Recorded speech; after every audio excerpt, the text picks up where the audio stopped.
Hi and welcome back to Darkstorm Rising. Hope you've been enjoying the content so far, and today hopefully we're going to complete our Tyranid warrior. Let's take a look at what we've managed to complete so far. So here we have him, our mighty Tyranid warrior, almost ready for battle. We just need to complete the bioweapons, the bone saw, get the base done, and things are ready to go. So what we'll do is we'll go back over to the table. I'll show you how to work through these final steps, and then hopefully over the next few weeks we can start to move on to the rest of the army. But for now, to the table.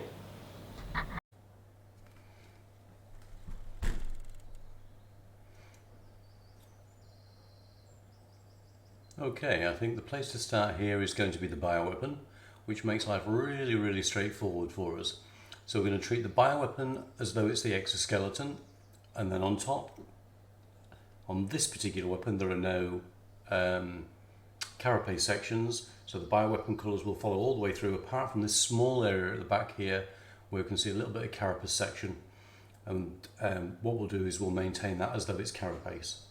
The side plate here, the vent, we're going to treat as though it's part of the venting system that's on the animal, and we'll treat that exactly the same. The small power section here, we're going to treat that as though it's some sort of biofluid. And as we do the toxin sacs and this area where I'm going to call it biofluid, and the joints, any articulating area, they're all going to be filled with biofluid as well. So they're going to all be red, and they're going to give us a little bit of poppy colour rather than just seeing this sea of green everywhere. So let's get on with that. On the other side, this is going to be a little bit different. We've got this like sack of ammunition here, and I want that to be creating the ammunition, so it definitely needs to look biological, but we've got the red of the biotoxin sacs, the internal structure. We want that red to show through here. I don't want it to go too crazy, so I think what I'm going to do is I'm going to go for the skinny colour on the jaw, bring it through, but have those essences of red in the background, and we may just paint it red and then come through to flesh tones, slowly working our way to green at the top here so that we can join in and link in with the bioweapon and make it look a cohesive model. So I'm going to make a start on that.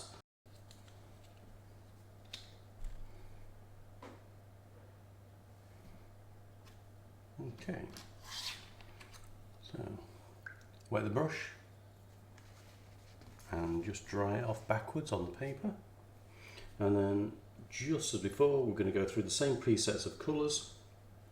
I'm currently under my hand, I'm just mixing some green with the dark green with the black, and for those people who haven't caught the prior videos, just so that you can catch up, the colours we are looking at are Vallejo Game Dark Green, Vallejo Lime Green,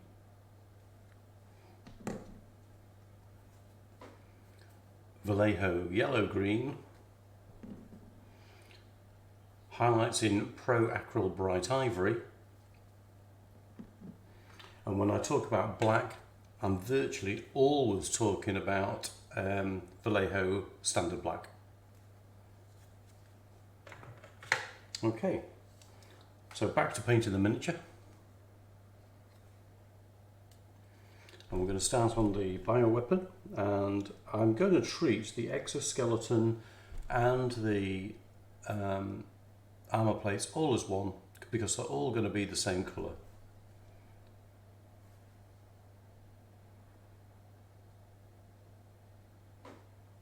So unless it's a very deep recess, or unless it's going to go another colour, everything is going to get coated in the dark green. And the thing is, why am I bothering with this dark green if very shortly I'm about to paint everything bright green?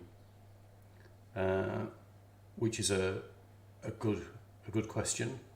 But when you're painting bone and you start off with dark browns, when you are painting flesh and you start with much darker flesh tones and you always base coat with black, it's about setting that tone in the background. Because what you want to do is you want to create atmosphere on your model. And if you just go for plain single colours, you find that you get a very two-dimensional miniature as a result. So by building up the layers, by giving the eye lots of transition to look at, your eye actually will do a lot of the work for you. So once you give it some points of interest, the eye sort of fills in and the brain sort of fills in the gaps between. And so as long as you give it something interesting to look at, it actually then sort of fills in the gaps, and it in essence makes the model even more interesting to view. So really giving it all these little scrapes and scratches to look at, that's what you're expecting in real life. And the more you can mimic that, the more that your brain will do sort of fill in the gaps for you and fool you into thinking this is more and more a realistic model. So it's well worth spending a little bit of time doing the base coats, putting on the scratches towards the end, giving it a bit of realism, so that your mind has got more to play with, it's got more to figure out, and so it's got more things that it needs to fill the gaps on, which it will quite happily do and make you see a beautiful masterpiece. Rather than us all artists now, what we do is we go around the model seeing all of our flaws, rather than enjoying the excellence of what we've achieved. So we're very, very self-critical, and that's all levels of artists, I think, have that, and I think that's a good thing to have, because it always gives you a place to grow into. But all this background work seems tedious, seems time-consuming, but it will generate you a lovely and better quality model than just whacking them out on the table straight away with like primary colours on. And then as your friends enjoy the model and sort of congratulate you on your paint job, then you get a little bit of reward, knowing that your friends actually think you've done a good job as well. Right. Now the vent on the side here, I'm actually going to paint white so that when I do the fluorescent green on it, it does pop a little bit more than the main gun. So let's go do that now. Just clean our brush, make sure we've got all the green out, or we won't be painting with a I think I will cheat a little bit and I'll use the ivory that we've already got mixed and just take some of the ivory off the brush on the palette.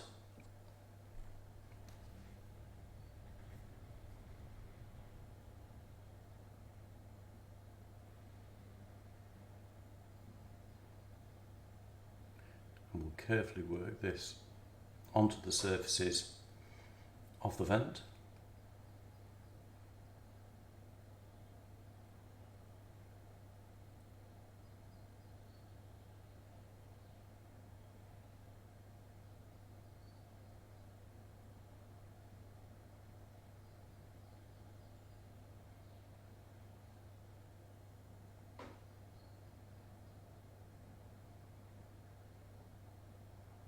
And I may as well do the other side so I can make sure that I'm getting some equality in the paint scheme.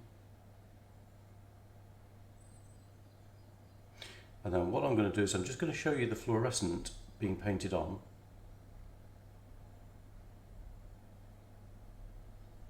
In fact, what I will do is really I could do with letting this white just set for a little while, so that I don't end up just blurring the two colours together. So what I will do is I'm going to finish the gun in the colours that we've already learned in the previous video, in the exoskeleton colours, in the carapace colours. I'll finish the gun off, paint it, and then we'll come back, we'll do the luminescence. I may just do a little bit of backfill towards the edge of the plates there, because I've sort of overrun the gaps. There's one or two places where I would like a black line for a bit more definition, so I'll just drop a bit of black into those. And then we'll come back at the next step. Okay, so here's our Tyranid warrior. We've got the arm done now and the weapon. I've left the radiator cowling, I've left that white at the moment. Also the little power cell, bio cell, I want to paint that red as all the other bio cells are going to go on the body, and also the articulating joints. And then on the other side, the weapon ammunition container, I'm going to paint that a really pale colour and blend that into the green, but also we'll have some pinks in there to give us a bit of a contrast colour. So the first thing I'll do is I'll do the fluorescent green on the tubes and see if we can get those to really pop and make this gun like it's busy firing away and that it's active, and that's why we've got all this heat generated and the bright colours at the tip. So we'll go on and try and do that now. I've pre-mixed over here some fluorescent green. So we'll grab the fluorescent green and quite liberally paint it onto this section. And I don't mind too much if I catch the edges either, because the whole idea is that radiation of light should actually be distributing onto the edges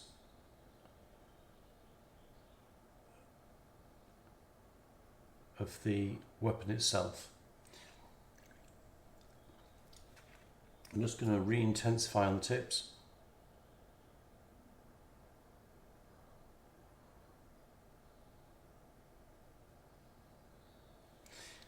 And then what I'm going to do is I'm going to try and to pull out some of the paint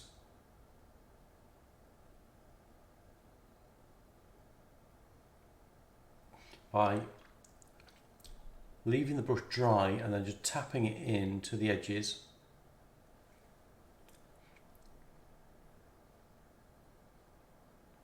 Because what I want to do is I want to make it look like the power cells are actually generating the light, and there is some like background or radiator covers, whatever you want to call them, and there is some actually background darkness.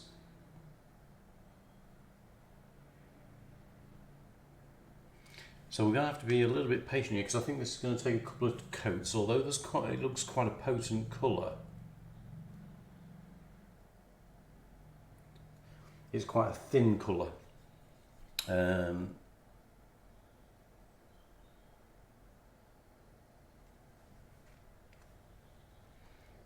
so I think to actually hide the radiator panels is actually going to take a little bit of work. So again, I'm going to take the colour up onto the tips, and then again I'm going to drag the colour out of the recesses, so the recesses out where the light is coming from. But we have managed to catch the edge of the gun cowling, so we can see that there is some ambient light effect. So there's quite a lot going on here to concentrate on. I'm hoping that once we get there, the effect should be quite phenomenal. So I'm just going to leave that to dry a second, and then I'll be back. So those heat nacelles have dried a bit now, so we'll give them another coat. So back to the fluorescent green, just strike that off over here, and then just on the very, very tips.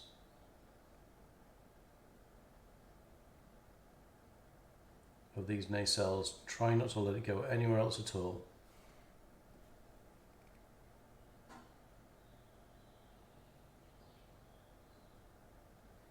Increasing that intensity. Oh, blob. I left too much on my brush. So we've got to wipe all that out of those recesses.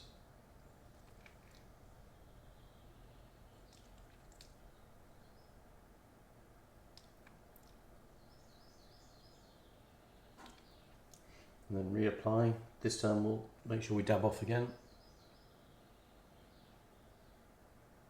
You can afford maybe a little bit of an error because there would be some radiant light in most of the places, so we can claim that it was intentional. If it wasn't for the fact that maybe I've got a whole 5 or 6 people who've now witnessed that I've said that. Now we're going to mix some of the yellow and the white and the fluorescent green together, and then we're just going to reapply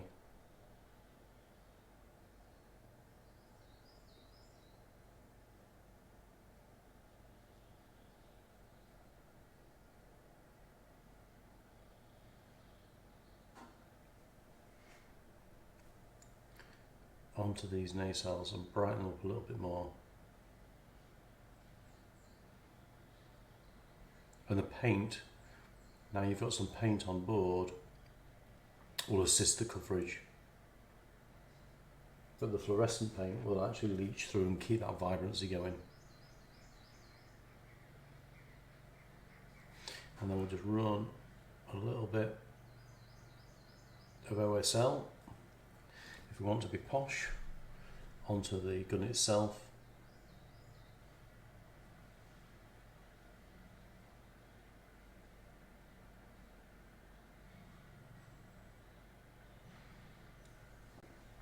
And then we'll get a bit of the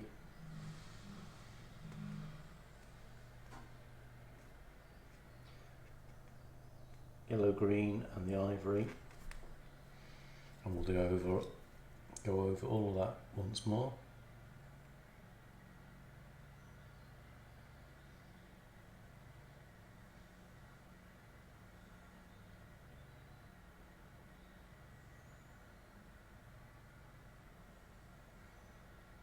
Because these are colours that we used already on the gun, it would actually harmonise things.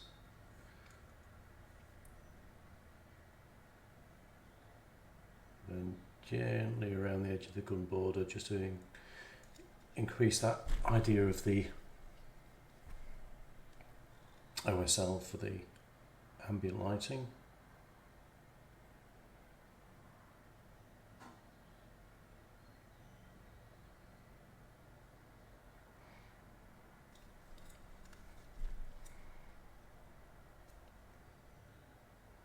Okay, that's sort of getting to somewhere where I want it to be now.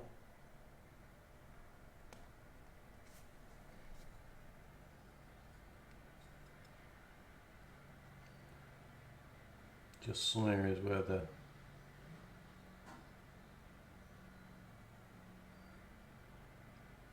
light isn't quite as bright as I want it, so just retouching up and making sure I get good coverage. Now as these paints dry, there will be some colour leach from the lower layers, so you do need to make sure it pops now, because later some of that vibrancy as the paint settles will disappear.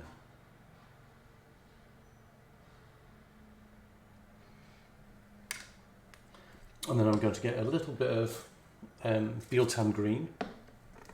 It's already watered down, but I'm going to make sure it really is. So a little dab of water onto the Beeltan.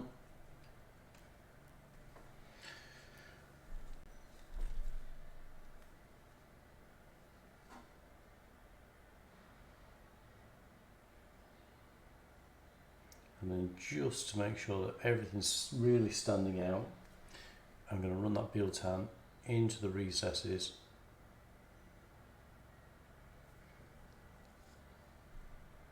And I think I'm quite happy with that. That was quite nice. So now I've got to repeat that on the other side. And once I've done that, we'll come back and we'll do some of the cartilages and some of the little I don't know, poison sacs or energy modules, whatever you in your head you think they are. But we'll get on with that next.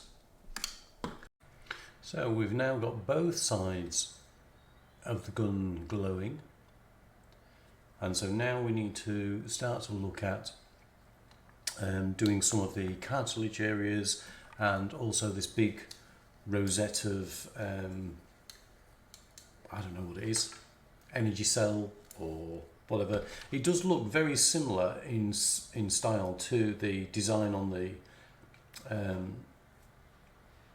poison sacs or whatever these are.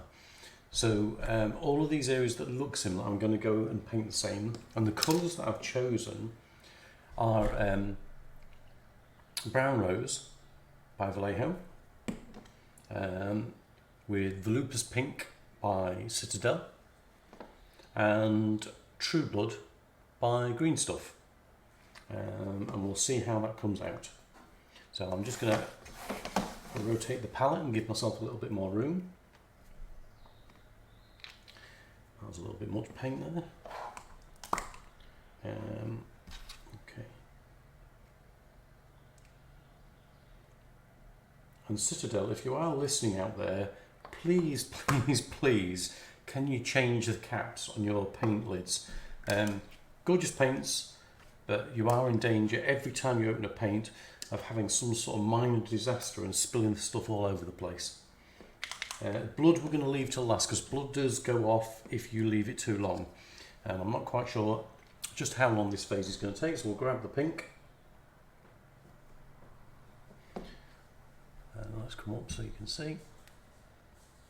Okay, so we're just going to touch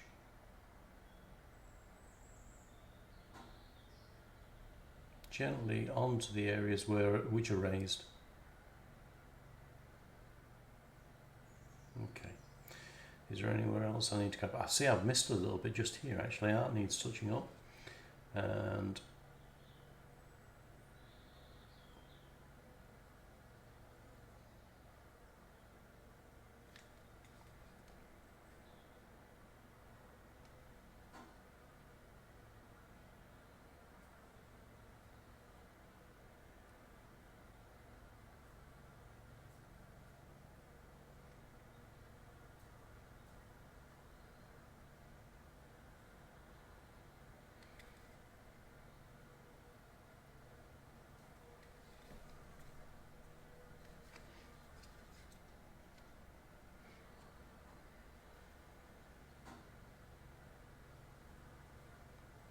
now what I'll do is I'll just do one of these guys so that you don't have to watch me go all the way around the model. So I'll just do the one on the front here so you can see the outcome, and then I'll go and work my way around the model and do all the rest, and that includes the cartilage joints on the leg. They're going to go exactly the same, and on the knee joints, arms as well, so I'm going to spend a little bit of time going around and doing that. Next step is to get the lupus pink, and that is just going to set the borders for me but not steal away too much of the brightness. I may as well just do this other one that I've started. It also resets all the borders for you as well, which is very nice. So if you have made a little bit of a mess, not to worry, because the lupus pink will save the day. And then as it dries, once that wash has dried, then the next step is to put on some True Blood.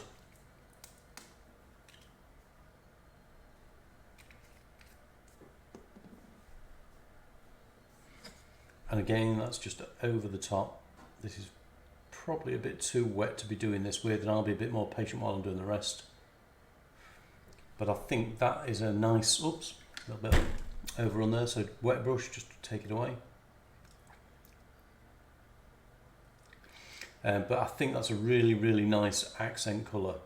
And over the whole model, it's going to give you that, just that little bit of contrast, that little bit of pop that just offsets the colour. So when you're doing your own colour schemes, and I'm hopefully inspiring you into doing your own work, when you do your own colour schemes, you want your base colour. You can do 2 offset colours, so you can have carapace and exoskeleton different, but do try and make sure that you've got some sort of accent colour, whether it's in the heat vents, in these little, I'm stuck for words as to what these actually are. Whatever they are, please Games Workshop, let me know. And then these little synaptic bits here, they can be your accent colours as well, or they can be part of the structure as I've gone for here. But think that through before you put paint to model. Do 2 or 3 trial models and see what you think and develop your model. But hopefully you guys are out there thinking of your own schemes now. So what I'm going to do is I'm going to pop around the rest of the model and I'll be back in a few seconds. Okay, so that's the rosettes and the cartilage and the poison sacs painted. Nice little bit of, not highlight colour, but contrast colour. So the next thing is to paint the ammunition bag. Now, I've never ever I'm brand new to Tyranids, so I've never ever painted one of these before, and I'm not 100% sure of where the hell I'm going with it. But I've decided, for some reason, in my mind, chocolate brown sounds a good place to start. So I've just mixed a little bit of, is it chocolate brown? Yes, chocolate brown by Vallejo. Mix that with a tiny little bit of black. Oh, you can see the palette. Okay. And literally just gonna cover everything. Not quite sure how this is going to turn out. We might even be ending up going black again after this and starting again, but we shall see. Now I can see, now I'm actually painting it, there are actually some claws that penetrate down onto the bag from the wrist. Now that actually might work in our favour and give us some contrast on the contrast. So I'm just painting on the inside now. Now we won't need to worry quite as much about the inside. And it's at times like this where you can see why people do dismantle their figures and paint separate pieces, but I'm not going to. I'm going to make life hard for myself because that's just the way I roll. Okay.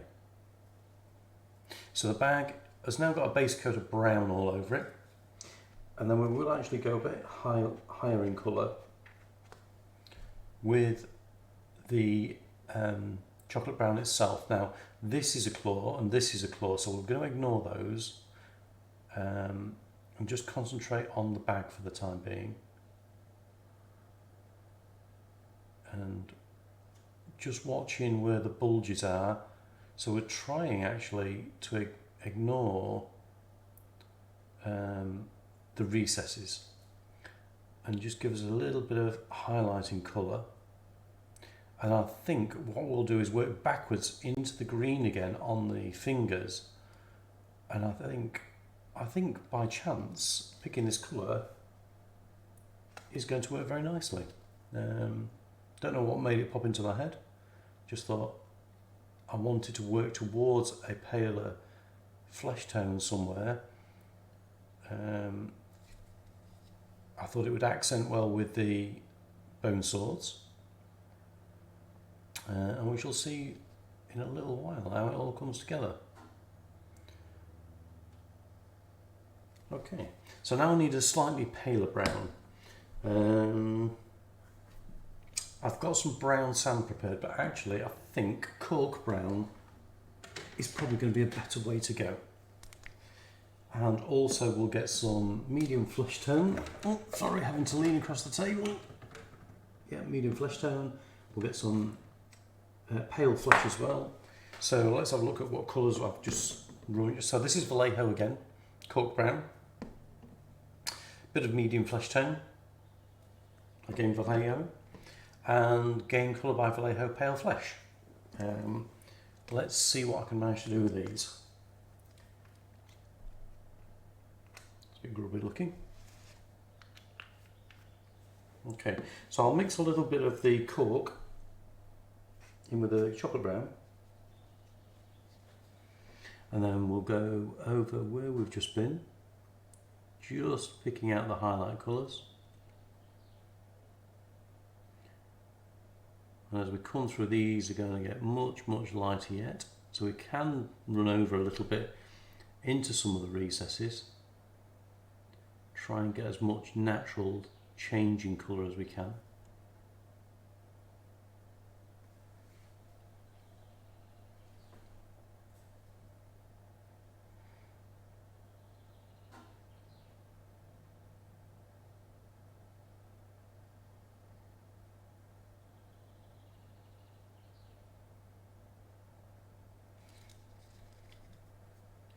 And on the inside,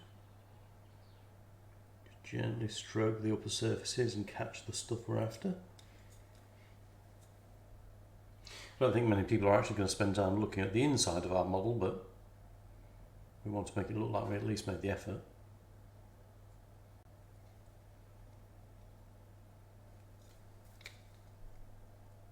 Okay. And that, I can see that sort of coming through to a skin tone now. That's actually looking not too bad. Okay. So now we'll go to the plain cork. I might even miss out the medium flesh tone and just add in a little bit of pale flesh tone to this and then blend through higher afterwards. And just start to get a little bit of crossover of colour onto the greens that I've already been working with.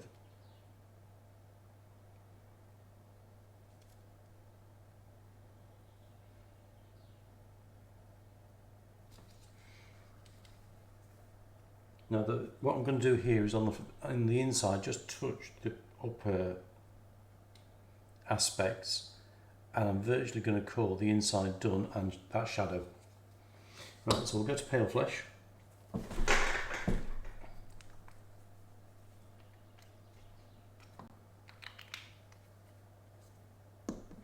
I think I'm maybe going to work a little bit of the chocolate and the cork into the, I think the recess is just a little bit too dark at the moment, so I think we're just going to work a little bit in there.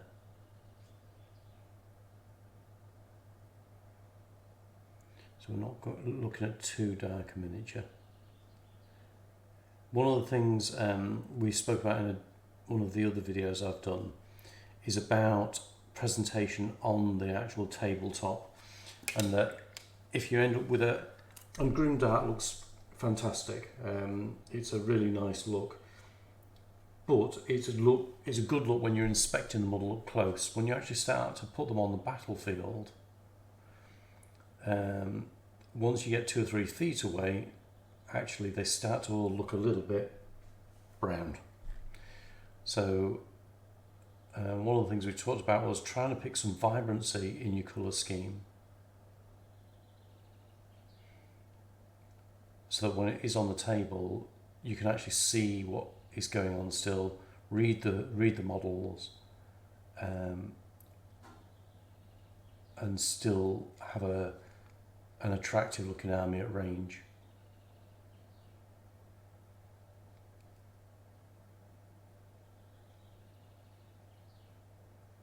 Now I do want these to have a little bit of, I think I mentioned earlier, I wanted these to have a little bit of visceral nature to them. So we're now on the pale flesh, just picking out the upper surfaces now. You don't need to be too accurate just here just yet, because of the next step I'm just going to try. And you are experimenting with me as I go, because I have never ever painted one of these before.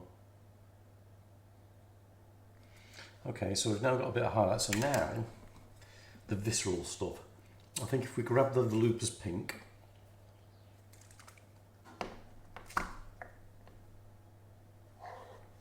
I'm going to have quite a lot going on, considering this is not a huge aspect of the model.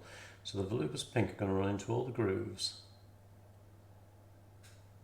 around the claws, into some of these recesses, over here, down here. Let's try and catch, and in between where the bags sort of slop together, a little bit around that top joint there. Actually, we'll do all the joints. Okay. On the inside, we'll again make a little bit of an effort, and we'll slop in a little bit of pink for consistency.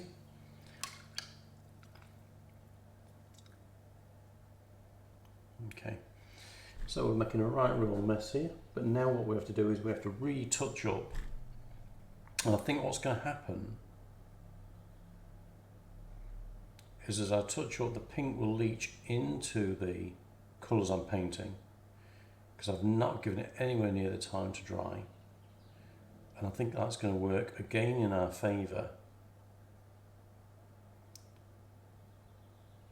because it's going to add to the tones and blend in. But we'll still see the remaining pink, and we're going to get that visceral look I was after.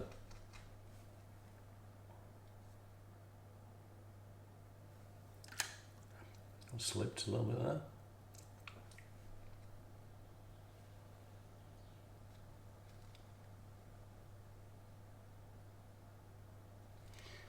I wonder if anybody from Games Workshop is listening, going to the new style, I know what you're doing is trying to increase the angle of attack on the model. But personally, and I probably only speak for myself here, but the older handles, the ones that I'm using now, are much nicer than the new handles. And if anyone out there is listening, please just go back to the old handles.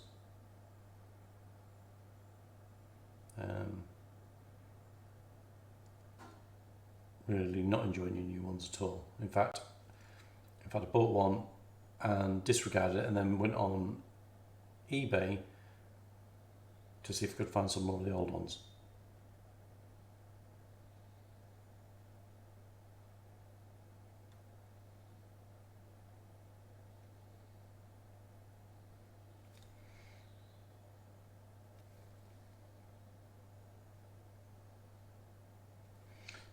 Yeah, quite liking that. And then I'm going to pick up some of the Beal Tan Green and catch a little bit of the Beal Tan Green again, where I put at the edges of the bag, where I put the lupus pink, and just hatch the two together. A little bit more of the lupus pink.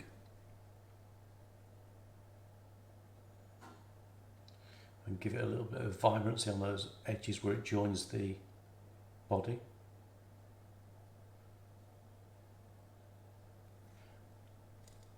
Okay. I think that's captured quite a nice look. Now the top bit I've got to tidy up, because that's actually meant to be part of the arm.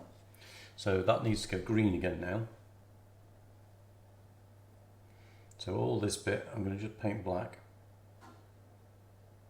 And then what I'll do is I'll clear off and repaint all this green, and then you can have a look at the finished result before we do the bone swords.